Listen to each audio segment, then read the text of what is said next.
In veterinary medicine, you are constantly responding. A patient in crisis, a team member needing direction, a client needing reassurance, inventory needing to be reordered, a repair needing to be made, lots of needs. Everything comes at you urgently. And most practice owners are highly capable, hardworking, genuinely caring people, so they just keep responding. They take care of everyone else first. The challenge is that with the financial strength of the practice becomes something that is addressed later when things slow down, when there's more bandwidth, when we finally get our feet under us. And for many practices, that window never comes. So the practice stays in reactive mode. And in reactive mode makes financial stress feel personal, heavy, and constant. So today I want to slow things down and walk through what financially healthy practices do differently. Not just profitable practices, but practices that feel stable. Practices where the owner doesn't feel like they're running on fumes. Practices where payroll doesn't cause anxiety. Practices where there's room to breathe. This conversation is not about restriction. It's about building a foundation that supports the practice's mission, your team, and your quality of life. Let me get my share going real quick.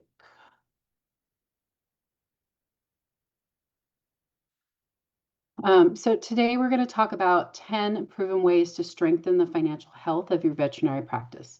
These are strategies I've seen work over and over again in real clinics. Mixed animal, small animal, emergency, specialty. The core principles are the same because they're based on how practices function financially, physiologically, and behaviorally. Strong financial health is not about squeezing margins. It's about clarity, structure, and intentional decision making.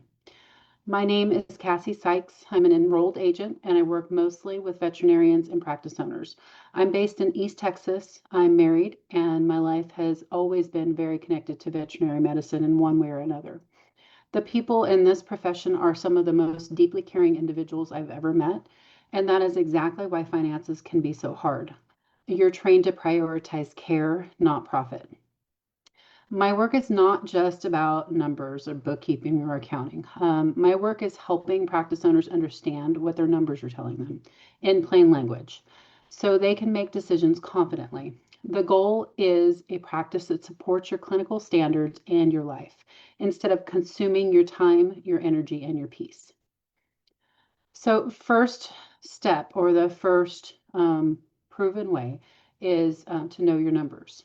So, financial health begins with awareness. If you don't know where your money is going, you can't control it. I meet so many practice owners who have gut level anxiety about their finances, but they avoid looking at the reports because it feels overwhelming, or, excuse me, because they're afraid of what they might see. Avoidance is the number one source of financial stress. Owners who are thriving are not better at math or at business. They simply look at their numbers regularly. They check revenue trends. They know how payroll compares to revenue. They understand what supplies cost each month.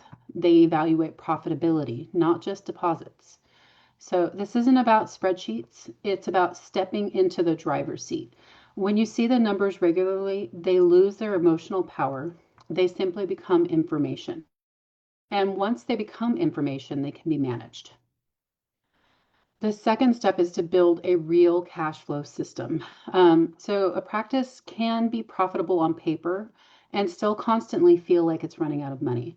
That is because veterinary medicine has uneven cash flow patterns, payroll cycles, equipment purchases, seasonal slowdowns, taxes, and large supply orders all hit differently. So financially stable practices have a system where money is intentionally sorted. Operating expenses stay in their lane. Taxes have a home.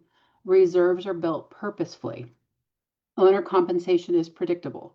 Your checking account stops being the place where everything mixes together. When cash has structure, panic goes away. You stop asking, can we afford payroll? And instead ask, does this align with our plan? Cash flow is not just dollars, it is emotional regulation. When money is stabilized, the entire tone of leadership changes. The third is to price intentionally, not emotionally. Veterinary medicine is a caregiving profession, and because of that, Many veterinarians tie pricing to emotion, empathy, or fear of being perceived as expensive. I want to be very clear about something. Pricing has nothing to do with your compassion. Pricing is about the sustainability of your medical facility.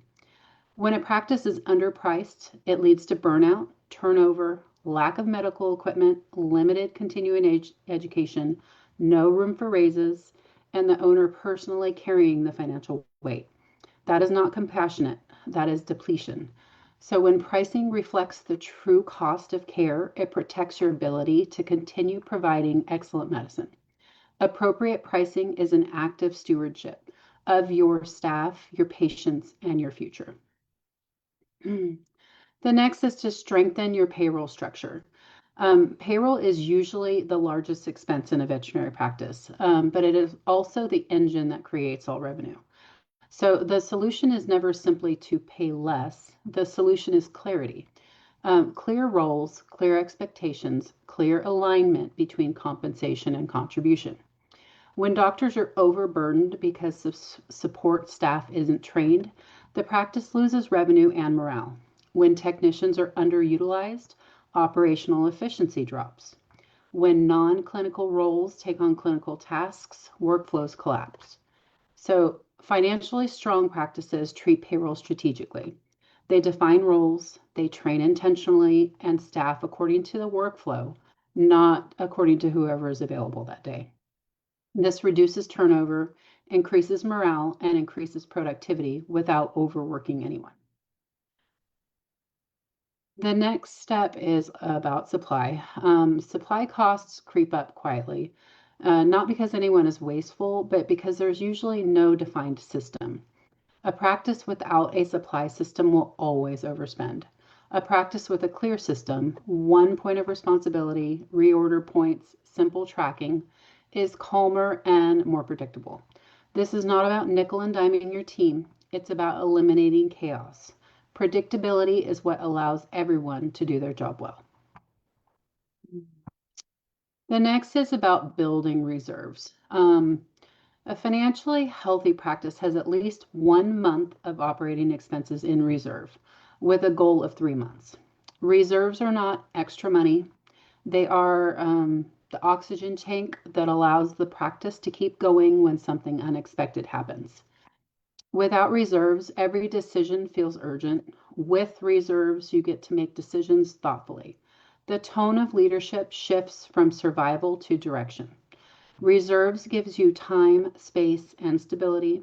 Three things every practice owner needs more of. I want to take a quiet moment and ask yourself, where am I operating from? Am I reacting or am I leading? Am I making decisions from clarity or from stress? Which of the 10 areas today felt like the place your practice needs strengthening first? Awareness is the turning point. You cannot change what you cannot see, but once you see it, you are already in motion. Financial strength does not come from one major overhaul. It comes from consistency. 1 hour per week, one number reviewed at a time, one improvement implemented at a time. Progress isn't dramatic, it's steady, and steady progress compounds. You don't need to fix everything today, you simply need to begin. So figure out what your worst number is and start there. If you want help getting any of this set up, or you just want someone to walk through your numbers and pinpoint where the cash is leaking, you can book a free profit and cash flow analysis. During that call, we'll review your actual data, identify the gaps, and show you what's driving the issues inside your practice. You can grab a time at the link on the calendar, and I'll also drop that in the comments for you.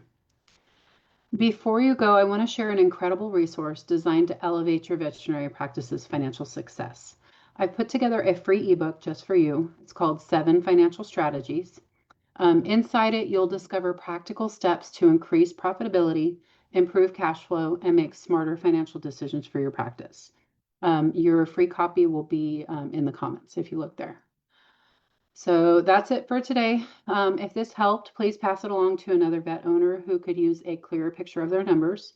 And if you're ready to get yours dialed in, go ahead and book that free profit and cash flow analysis. See you next week when we will be doing another live training. Thank you so much for joining. I hope you have a great rest of your week.